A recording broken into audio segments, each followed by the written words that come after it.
Olá, ótima tarde de 26 de maio, dia de comemorar Vicente Pires, 12 anos de regularização, mas tem muito mais de história, né? Beijo para todos que nos assistem de Vicente Pires. Tamo junto, Vicentão! Eu sou Neila Medeiros, esse aqui é o seu Jornal de Todo Dia que te informa para você ficar por dentro de tudo, tomar suas decisões, saber o que pensar, o que não pensar. Mais de 30 policiais federais cumprem 8 mandados de busca e apreensão expedidos pelo Superior Tribunal de Justiça. Estamos falando de investigação de crimes como peculato, emprego irregular de verbas ou rendas públicas, corrupção, advocacia administrativa, prevaricação, falsidade ideológica, praticado por agentes públicos e empresários. Uma dupla de rapazes foi para a delegacia suspeita de tráfico de drogas. Eles tinham materiais de separação para venda. Um deles é menor de idade e são rappers. Voltamos ao estacionamento da discórdia na Asa Sul, uma semana depois da denúncia de que moradores ficam presos por motoristas sem noção. Será que mudou alguma coisa ou a turma continua estacionando na porta de quem mora lá na área? Copa Libertadores da América, a noite foi ótima para levantar a autoestima dos times brasileiros. Atlético Mineiro, São Paulo e Fluminense foram para cima dos adversários. A gente conta tudo para você se não assistiu tudo, tá? Agora chega mais, se acomoda na cadeira. E esse aqui é o SBT Brasília, já estamos no ar.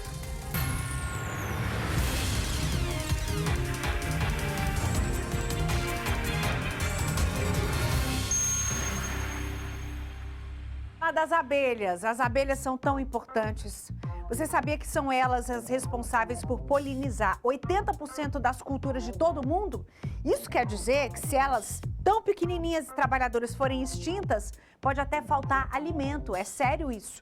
E por causa disso, nós fomos conhecer a cultura de abelhas e a Kátia chegou a experimentar o mel direto da fonte. Olha que maravilha. Elas são pequenas e assustam muita gente. A picada é dolorosa e às vezes venenosa. Mas as abelhas têm um papel importantíssimo na natureza, que vai além da produção do mel. A função principal é a polinização. Quando ela visita uma flor, ela leva um pouco do pólen de uma para a outra flor. E nesse processo ela poliniza as flores. E aí vem os frutos. Sem essa polinização, não haveria frutos. 2% das abelhas selvagens do planeta são responsáveis pela polinização de 80% das culturas mundiais. Isso significa que sem as abelhas não haveria frutos silvestres, tomates, abacates, couves e vários outros alimentos. O desaparecimento das abelhas possivelmente causaria enormes dificuldades em produzir comida para toda a população do mundo. O Carlos Alberto é apicultor e meliponicultor há 15 anos. Ele sabe bem a importância das abelhas para o planeta. Temos que preservar essas abelhas, temos que cuidar delas. E quem é o maior precursor disso é o apicultor. O apicultor consegue preservar e o meliponicultor as abelhas. Hoje nós vamos conhecer de perto uma espécie de abelha que tem ferrão atrofiado. Você sabia que existe? Bom, eu não sabia. É por isso que nós estamos aqui bem pertinho, sem uma roupa adequada, né? Olha, eu vou confessar que eu estou morrendo de medo, sim, mas o Carlos já disse que eu não preciso ter medo, né? Que o ferrão é mesmo atrofiado, que elas não vão me ferroar. Olha só, gente, a quantidade de abelha. Ai, meu Deus do céu. Aqui está os ovinhos, a postura dela, onde a rainha pôs os ovos. E do lado de cá eu tenho o pólen e o mel. É separado um do outro. Essas abelhas são inofensivas, elas não atacam, elas são muito mansas. Tem um mel saboroso. Você quer experimentar o mel? Sim, direto? É. Ai, vamos lá. Vou pegar uma colherzinha aqui. Então eu vou pegar diretamente, aqui, né? Um pouco de mel para você experimentar o sabor desse mel direto da caixa.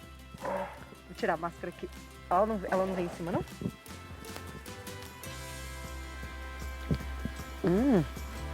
Muito bom, bem diferente, né? Diferente. Aquele tradicional que a gente compra no mercado. Tem uma acidez diferente.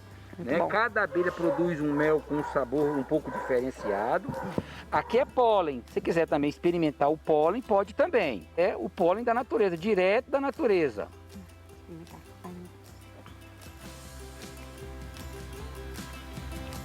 gostoso. Não é tão docinho, mas Não é tão docinho, é bom. É o pólen das flores, né? E a abelha coloca separadamente. Na mesa, conseguimos perceber que existe mel de várias cores, desde o mais claro até o mais escuro. Nós temos algumas floradas predominantes. Nós temos cipó-uva, aroeira, eucalipto, o silvestre e laranjeira. Essas floradas predominantes é que vão dar essa característica no mel. Um mel mais claro ou um mel mais escuro. Para criar abelhas, é fundamental conhecer o inseto. O produtor não pode ser alérgico ao veneno e precisa montar o local de cultura a uma distância de 500 metros de residências e de locais com animais domésticos. A abelha é venenosa dependendo da quantidade de picada e do grau de alergia da pessoa, pode matar. O interessado em atividades com abelhas deve passar por um treinamento para entender os cuidados e as formas de manejo. É muito gratificante para nós, apicultores, entregar um produto tão formidável que é o mel. Agora, sabendo disso tudo, vire você também um defensor das abelhas na natureza e dá vontade de sair comendo mel depois dessa reportagem, né? Olha só, vamos mudar de assunto aqui, não tão doce o assunto de agora. Os senadores da CPI da Covid estão reunidos neste momento para decidir os próximos passos da comissão. Ontem, a médica Mayra Pinheiro, secretária do Ministério da Saúde, negou que a plataforma desenvolvida para o tratamento da Covid tenha sido invadida por hackers, como disse o ex-ministro Eduardo Pazuello. Mayra Pinheiro, conhecida como Capitã Cloroquina, defendeu o uso do medicamento contra a Covid, mesmo sem comprovação científica para isso, e afirmou que o Ministério da Saúde não conseguiu prever a falta de oxigênio nos hospitais de Manaus. A secretária de Gestão do Trabalho e da Educação na Saúde, Mayra Pinheiro, foi ouvida por 7 horas. A reunião começou com um bate-boca entre integrantes da CPI, depois de uma declaração do relator. Renan Calheiros fez referência ao Tribunal de Nuremberg, que condenou autoridades nazistas pelo extermínio de judeus após a Segunda Guerra Mundial. Uma semelhança perturbadora no comportamento de algumas altas autoridades que testemunharam aqui na CPI, apresentando-se como salvadores da pátria, enquanto a história provou que faziam parte de uma máquina da morte. A citação provocou a reação de parlamentares. Isso é mais do que um pré-julgamento. Eu não estou prejulgando. Isso é uma coisa odienta. Está prejulgando desde o começo. É o que nós estamos assistindo aqui nessa manhã. Desde o começo. Odienta.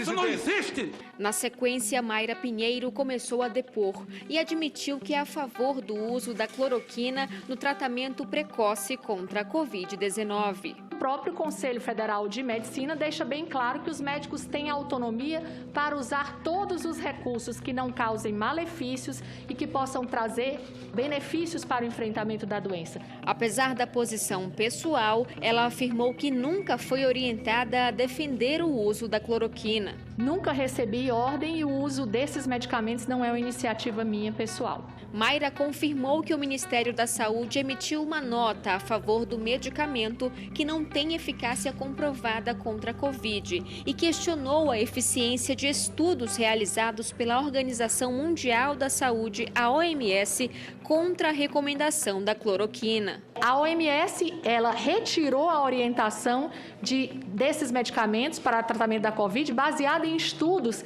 que foram feitos com qualidade metodológica questionável. A médica defendeu a prescrição da cloroquina até para crianças, mesmo com o parecer contrário de sociedades científicas. Por que a senhora não obedeceu o que estava determinado pela Sociedade Brasileira de Pediatria, que não recomendou o uso da cloroquina para crianças e adolescentes?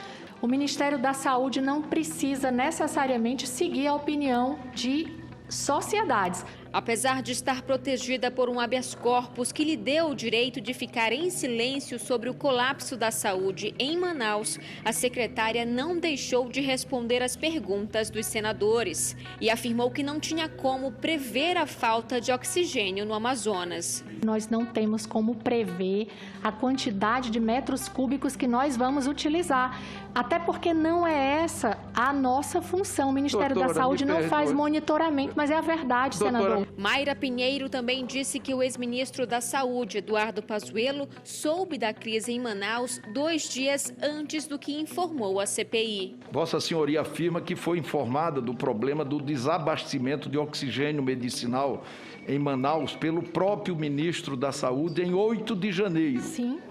No entanto, o ministro disse que só tomou conhecimento em 10 de janeiro e, portanto, não poderia ter lhe informado antes. Quem está falando a verdade? O ministro teve conhecimento do desabastecimento de oxigênio em Manaus, creio que no dia 8, e ele me perguntou, Mayra, por que você não relatou nenhum problema de escassez de oxigênio? Porque não me foi informado. Eu confirmei a informação com o secretário estadual de saúde, perguntando, secretário, por que durante o período da minha prospecção não me foi informado? Ele disse, porque nem nós sabíamos. Sobre o aplicativo Tratikov do Ministério da Saúde, que recomendava o uso da cloroquina e outros medicamentos para combater sintomas da Covid e que teria sido hackeado, segundo o Pazuello, a secretária contou uma outra versão. O que foi feita foi uma extração indevida na madrugada do dia 20 por um jornalista. Ele fez uma cópia da capa inicial dessa plataforma, abrigou nas redes sociais dele e começou a fazer simulações. Não foi hackeado. Foi uma extração indevida de dados. A resposta da secretária gerou dúvidas e trocas de farpas entre senadores. A senhora deixou de salvar a vida no meu estado. Se esse aplicativo salva a vida, por que a senhora não devolveu o aplicativo, doutora? Até ontem, Vossa Excelência estava contra o aplicativo. Agora mudou de ideia. Você não entende ironia não, né, rapaz? Então explique, senador. A Secretaria de Saúde do Amazonas já informou que acompanhava o fornecimento do oxigênio a partir dos relatórios emitidos pela White Martins e que o primeiro alerta sobre a impossibilidade de abastecimento veio em 7 de janeiro deste ano, quando o Ministério da Saúde foi comunicado. E é claro que o Brasil espera sim que o Ministério da Saúde possa prever e se antecipar a todas as crises humanitárias e de saúde, porque para isso existem todos os especialistas, para se antever a crise e não permitir que ela chegue com tanta velocidade como chegou. Na semana passada, a repórter Kátia Gomes esteve na 709 Sul para mostrar a situação enfrentada pelos moradores da quadra em relação aos veículos que ficam estacionados ali no local. Vamos falar com a Kátia Gomes agora? A gente quer saber se mudou alguma coisa em uma semana. Kátia, boa tarde. Na semana passada, a gente mostrou que uma moradora específica, até conversamos com ela, ficava presa em casa várias vezes, porque os carros estacionavam na porta da casa dela. A gente fez a denúncia, você fez uma matéria excelente, a gente está voltando uma semana depois. O que você consegue observar aí, Kátia? Boa tarde. Pois é, minha amiga. Boa tarde para você, boa tarde para todo mundo. Nada mudou, Neila. Agora o estacionamento está bem tranquilo, mas hoje de manhã eu vou mostrar ali para vocês onde a moradora que ficou presa, né? A garagem agora ali está livre, mas hoje pela manhã tinha um carro fechando a saída dela novamente. Então, o que os moradores pediram, que seria a delimitação de vagas aqui no estacionamento, a gente pode perceber que isso não aconteceu. Então, os carros, eles não sabem onde parar, eles param onde eles acreditam que seja o correto. A gente percebeu carros bem ali no começo da rua que estão tampando a passagem de pedestres. Então, além de parar na porta, né, da casa dos moradores aqui, eles também param em frente à passagem de pedestres. Isso dificulta muito a passagem, inclusive, de pessoas com deficiência. Vou falar aqui com o Pedro. Pedro, nada mudou, né? A polícia veio aqui, deu uma olhadinha, mas nada mudou. A gente, na semana passada, inclusive, flagrou um acidente. O homem, o motorista que estava ali fechando a saída, na hora que ele foi embora, causou um acidente, a situação muito constrangedora. Boa tarde, tudo bem, pessoal?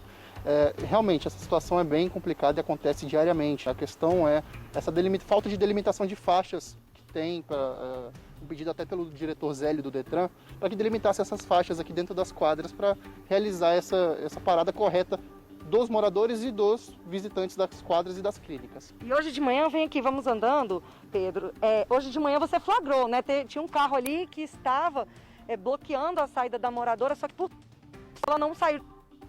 Sim, eu mandei foto para o pessoal da produção para provar que é diário esse problema. Toda semana, todos os dias, semanalmente, 2 vezes por semana, 3 vezes por semana, o lixeiro não entra, o morador não consegue sair, em questão de ambulâncias também. E como resolver, Neila, essa situação de forma definitiva? Nós convidamos, eu vou chamar aqui, o engenheiro civil de CRAM Berberian para falar sobre essa situação. Uma boa tarde, de CRAM, obrigada pela sua participação. Aqui a gente viu que uma situação emergencial seria, né, a delimitação de vagas, mas o que resolveria? Já que aqui essa quadra, a 709 e também a 710, fica próxima a clínicas e hospitais, o que resolveria? Muito bem, esse é um problema anunciado já há muito tempo, já se sabia disso. Brasília deixou de crescer, agora ela incha, que é um problema sério. Muito bem, a ideia de se colocar faixas tem uma vantagem que organiza. Se a pessoa estacionar trancando alguém, já tem certeza e consciência de que realmente ele está cometendo um problema. Muito bem, Brasília vem gradativamente sendo destruída por corrupção, incompetência, falta de responsabilidade. Desde 1970, por aí, quando eu vim a Brasília dar aula na Universidade de Brasília, eu adorei essa cidade. E vi que se não parasse com esse processo de mutilação da cidade, vai acabar a Brasília. E o que resolveria, então, de fato aqui, de CRAM? Bom, muito bem. Se o problema se trata do inchamento, só tem uma solução. Construir uma nova Brasília, a uns 200 quilômetros daqui, que não fosse uma cidade de dormitório. Cresce essa e cresce aquela. Lotou essa, sobrecarregou, para aqui, vai para lá. Nós vamos gerar muito emprego e salvar essa cidade. E aqui nesse caso específico aqui das quadras 709, 710, seria a construção de estacionamento, mas seria possível construir estacionamento aqui? Sim, as faixas vão organizar, mas a solução mais definitiva ainda seria realmente estacionamento subterrâneo. Por exemplo, nesse espaço aqui dá para se fazer um estacionamento público subterrâneo, ou mesmo pago, mas que seja um valor subsidiado. Entendeu? Que não seja mais um problema, mais um imposto que eu vou ter que pagar. Eu já desenvolvi um projeto que eu faço estacionamento subterrâneo debaixo de prédios que não tem. Alguns prédios foram projetados sem estacionamento, é um problemão. Então a nossa saída seria usar eventualmente espaços públicos e fazer estacionamento subterrâneo e depois voltar para o jardim, etc., para não sair da nossa escala bucólica. Aqui, por exemplo, em todas elas, dá para se escavar sem problema, sem muita destruição, etc. Fazer estacionamento com 3 níveis ou mais. Tá ótimo, muito obrigado, de CRAM, pelas suas informações. Então é isso, Neila. Um problema, né, que a gente vai continuar acompanhando para ver se tem alguma solução do Detran ou do GDF.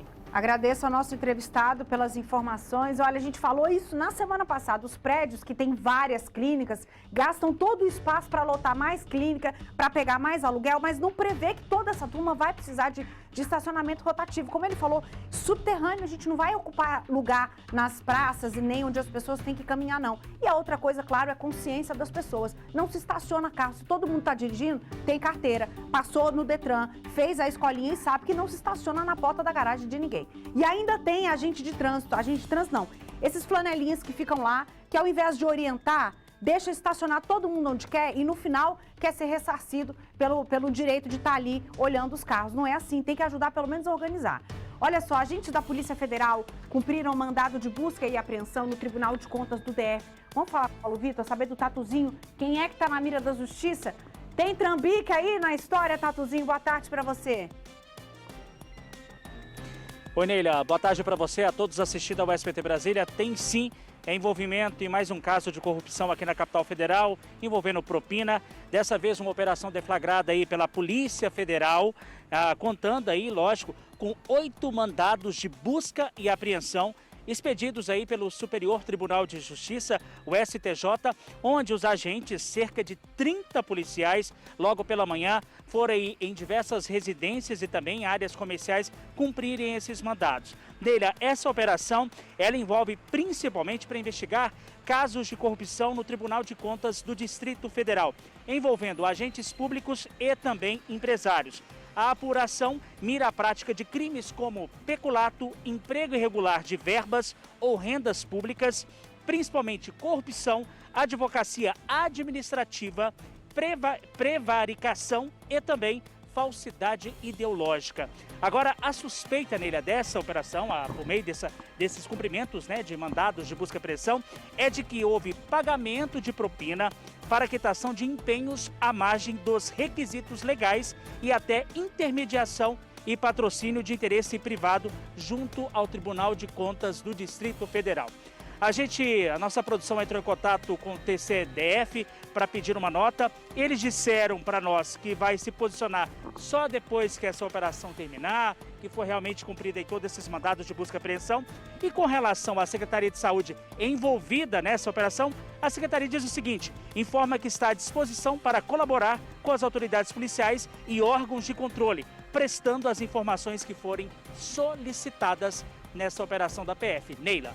Obrigada, Tatuzinho. Tem uma música do Legião Urbana que fala: quem me dera ao menos uma vez saber que quem tem mais do que precisa ter sempre quer mais do que tem, não é isso? Acha que não tem o bastante e sempre quer mais. A gente está falando de servidor público, de empresário, de gente que já tem muito dinheiro, mas a ganância faz com que queira ter ainda mais.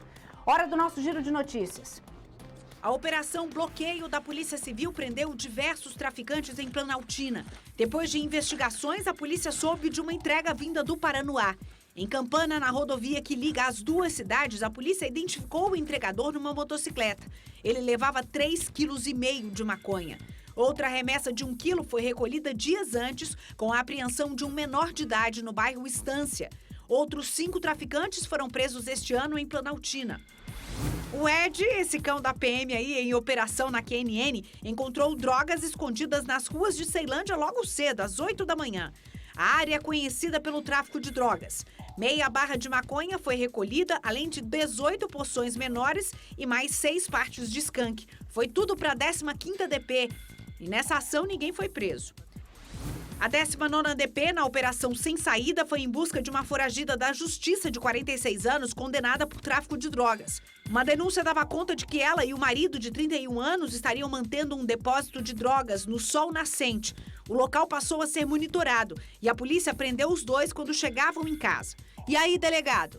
Após constatar o forte odor de maconha que o mesmo possuía, conseguimos localizar cerca de 12 tabletes de maconha, totalizando 12 quilos da droga, além de 7 porções da mesma substância entorpecente, 300 gramas de cocaína, balança de precisão, dinheiro em espécie e também foi apreendido o automóvel e os aparelhos de telefone celular deste casal. Os mesmos estão sendo autuados pelos crimes de tráfico de drogas e associação para fins de tráfico. O casal agora está sob poder da justiça. Mais drogas foram recolhidas e 2 traficantes presos na Operação Checkmate. Os suspeitos usavam um imóvel na Asa Norte e outro no Varjão para armazenar as drogas. De lança, perfume a comprimidos sintéticos. Eles vendiam para um público de alto poder aquisitivo em bares do plano piloto. Várias substâncias entorpecentes foram encontradas, bem como valores em espécie. Na delegacia, ambos foram autuados pelos crimes de tráfico de drogas e associação para o tráfico e estão sujeitos a uma pena de reclusão de até 25 anos. Olha, gente, você vai ver uma reportagem linda agora, eu adorei. Fiquei tremendo de medo, confesso, mas adorei. Como o período de seca se aproximando, o Corpo de Bombeiros se prepara para mais uma fase de trabalho intenso de combate aos incêndios florestais, que muitas vezes ocorrem em regiões de mata isoladas, onde só pode levar água se for de avião. Aí a nossa equipe, que não é besta nem nada, acompanhou esse treinamento dos militares que combatem o fogo. A reportagem é de Vitória Melo, Alessandro Palmier, com edição de Raquel Castro e Luan de Santos. E olha só como os bombeiros do DF são ninjas no abastecimento da aeronave. Quero saber se você sabe quanto tempo vocês acham que eles gastam para encher de água um avião. Vai vendo.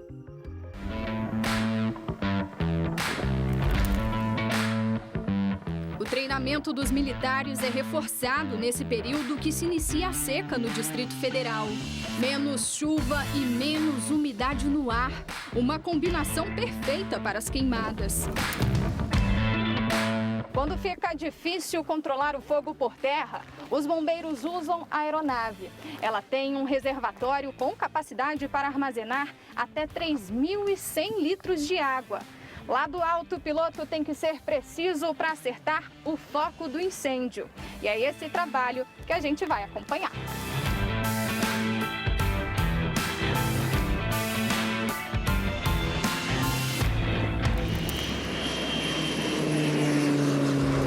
Estamos a bordo do Nimbo 01, sob o comando do Tenente-Coronel Anderson do Nascimento. Nós vamos sobrevoar as regiões onde os militares mais atuam no combate ao incêndio florestal.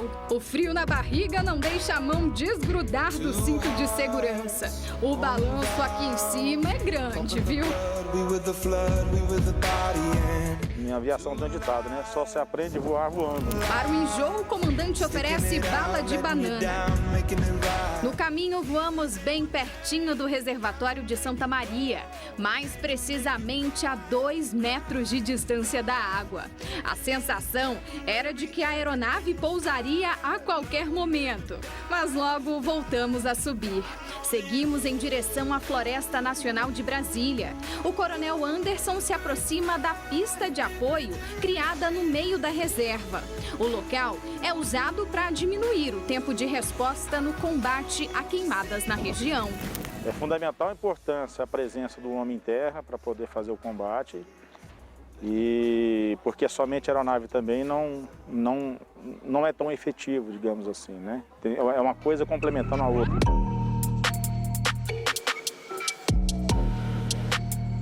No centro de treinamento, o repórter cinematográfico Alessandro Palmier aguarda a nossa chegada. Esse é o ponto em que o comandante se prepara para despejar a água do avião em solo.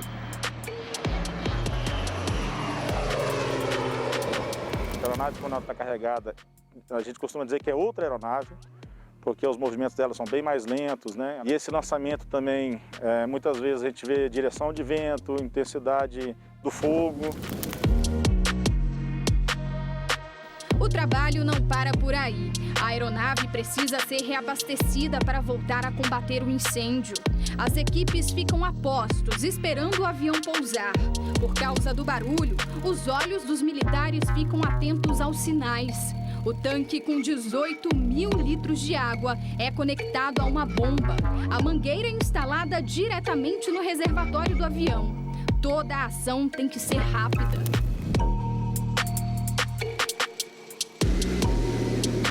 O tempo só do abastecimento até conectar a mangueira até o avião decolar novamente dá em torno de 3 minutos. O curso de formação de operadores de solo dura 5 dias. A gente faz esse treinamento para manter a proficiência e diminuir o tempo de resposta no atendimento às ocorrências. A corporação é referência no país e já atuou em outros estados. No ano passado, inclusive, a gente esteve combatendo o incêndio florestal do Pantanal. Profissionais que precisam vencer desafios e superar limites.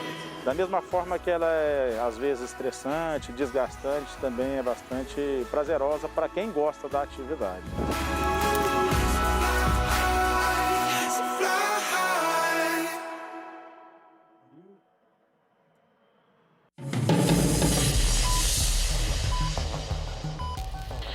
Linda a reportagem, né? Mas agora vamos falar de coisa muito, muito séria. Um bebê precisa fazer uma cirurgia com urgência para não morrer. Os pais, mesmo com ordem judicial, não conseguem resolver o problema da filha. Paulo Vitor vai falar com a gente agora qual o problema de saúde da pequena Esther. Paulo Vitor, não tem nada mais angustiante do que você ver seu filho precisando de algo e você não poder fazer para salvá-lo. A gente está falando de qual situação? Neila, nós vamos falar agora da história da pequena Esther. A Esther, que tem apenas 6 dias, ela que nasceu aqui no Hospital Regional de Taguatinga. A mãe deu à luz a ela e desde então ela foi para a UTI com um probleminha, Neila, de má formação no coração, ou seja, cardiopatia. A gente já mostrou esses casos envolvendo cardiopatia em crianças aqui no DF diversas vezes e em diversas unidades de saúde aqui da capital. Só que dessa vez, a história é diferente. Eles não conseguiram, por meio do hospital, transferirem a criança, a recém-nascida, para que possa ser feita uma cirurgia. Eles procuraram o quê? A Defensoria Pública. E a Defensoria Pública procurou a Justiça e veja só, há aqui uma ordem judicial para que essa criança, essa recém-nascida, seja transferida imediatamente para fazer a cirurgia, né, Maria Vitória?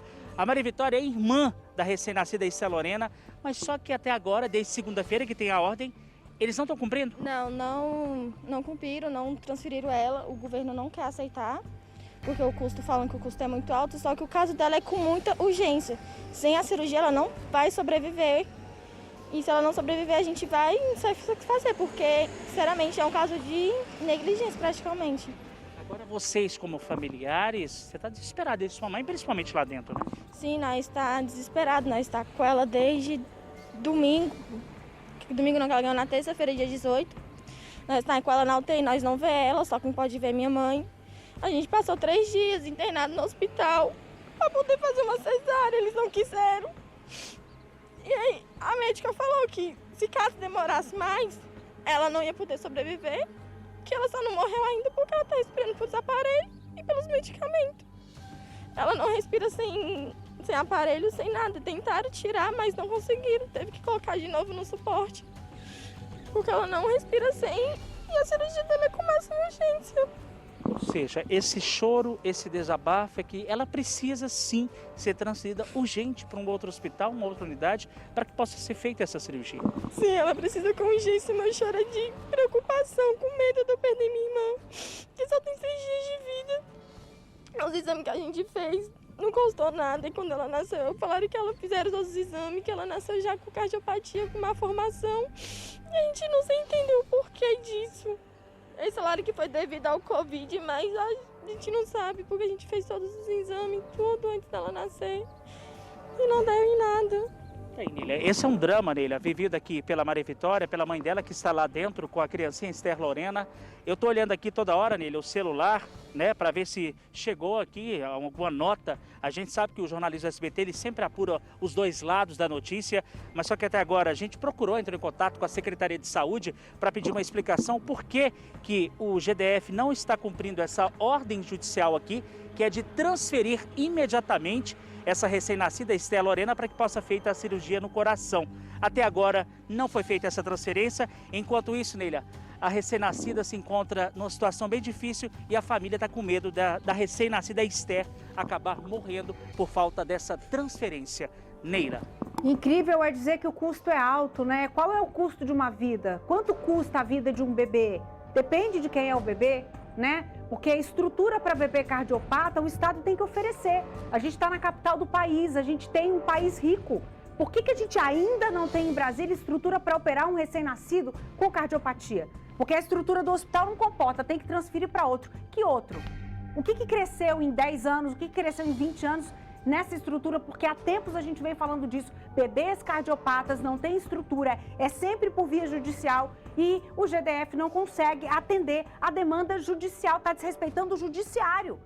E está desrespeitando, primeiramente, a família do Distrito Federal, que não tem o que fazer com um bebê de 6 dias. É desesperador. O que nos resta fazer é noticiar e esperar a resposta, como essa família espera a mesma resposta. Obrigada, Tatuzinho. Se até o final do jornal a Secretaria de Saúde se manifestar, a gente entra com você ao vivo de novo. Deseja aí nossos sentimentos e muita força para essa família, para que essa criança segure até chegar essa decisão, até que ela seja cumprida. Seguir os gols da Libertadores, mas antes a gente fala da previsão do tempo. O dia segue com predomínio de sol, temperatura 25 graus, umidade relativa do ar em 53%. E a gente volta depois de um rápido intervalo com mais notícia para você. Não sai daí.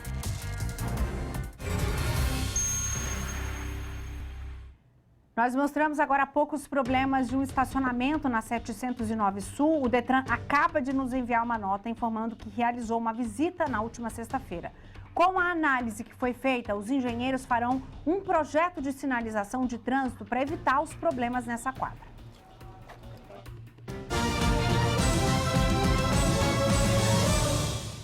Copa Copa Libertadores da América, noite vitoriosa para os clubes brasileiros. Atlético Mineiro, São Paulo, Fluminense não tiveram dó dos adversários não, hein? Olha aí. O Galo enfrentou o Laguaira e abriu o placar nessa assistência de Hulk para Savarino. Bola levantada na área e Marrone ampliou a vantagem para o Atlético no Mineirão.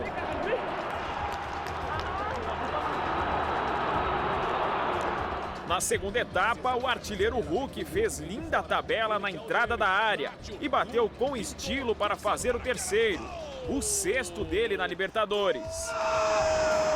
Gol do Atlético do Galo! Já nos acréscimos, Natan aproveitou o cruzamento para fechar a goleada.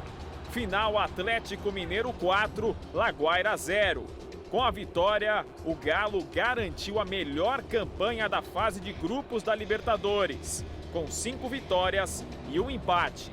O Cerro Porteño foi a outra equipe classificada do Grupo H. Outro brasileiro que conseguiu ótimo resultado na rodada foi o Fluminense, que venceu com autoridade o River Plate jogando na Argentina. Caio Paulista aproveitou o cruzamento de Fred para fazer o primeiro.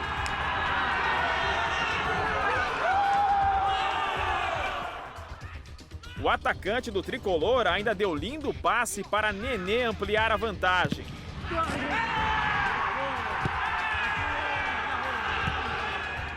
Os argentinos até esboçaram uma reação com esse gol de Girotti.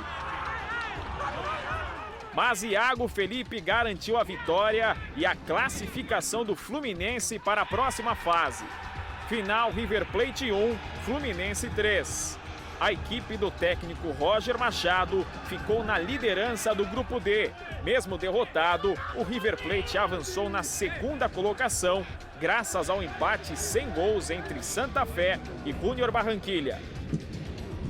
O São Paulo entrou em campo para encarar o Sporting Cristal com um time reserva. Bruno Alves subiu mais que toda a zaga e marcou o primeiro do tricolor. O atual campeão paulista chegou ao segundo gol com esse belo chute de Rojas no ângulo do goleiro adversário. É do São Paulo! Vitor Bueno recebeu na entrada da área e fechou o placar. Final São Paulo 3, Sporting Cristal 0. O tricolor ficou em segundo lugar no Grupo E, que foi liderado pelo Racing da Argentina. As duas equipes estão garantidas no mata-mata. Mais notícias logo mais à noite, com o Felipe Malta às 7h20 da noite. E a gente se encontra amanhã, que horas? Isso, 15 para meio-dia. Vou estar aqui te esperando, tá? Luz para você, um grande beijo e até lá. Tchau, tchau.